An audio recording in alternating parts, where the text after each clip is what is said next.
Malkangiri police को बड़ सफलता। मालकानगिरी एसपी नितेश वाधवानी एवं दक्षिण पश्चिमांचल डीआईजी चरण सिंह मीना निकट में आत्मसमर्पण कर छत्तीसगढ़ सुकमा जिलार कुख्यात माओवादी मुकेश कोरसा ओरफ सूर्यम जहाँ सूचना मिलूँ छत्तीसगढ़ टॉप माओवादी हिडमार सहयोग रे मुकेश रही दंडकारण्य स्पेशल जोनाल कमिटीर तृतीय कंपनी पामेड एरिया कमिटीर मेंबर थिले मुकेश कोरसार निज घर सुकमा जिलार जागरकोंडा थाना अंतर्गत सिलगड़ बोली जनापड़ी। मालकानगिरी सहित छत्तीसगढ़ अनेक हिंसाकांड में जड़ित थिबा मुकेशर मुंड उपरे पूर्वर छत्तीसगढ़ सरकार 2 लाख टंकार पुरस्कार राशि घोषणा करथिले।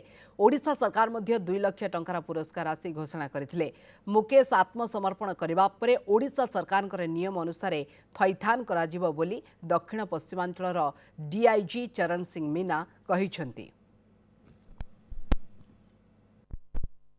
सबू anti development anti police civilian killing force killing रे संपर्क सबू को देखिके ताकर संगठन प्रति मोह भांगिला और से आज आम मानकर सामने सरेंडर होउची।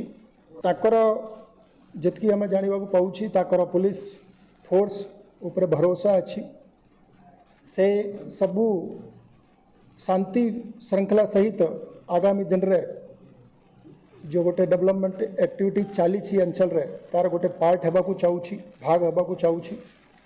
ओडिशा पुलिस रो जो सरेंडर और रिहेबिलिटेशन पॉलिसी जो रही ता अनुजाई ताको हम रिहेबिलिटेट करिबू।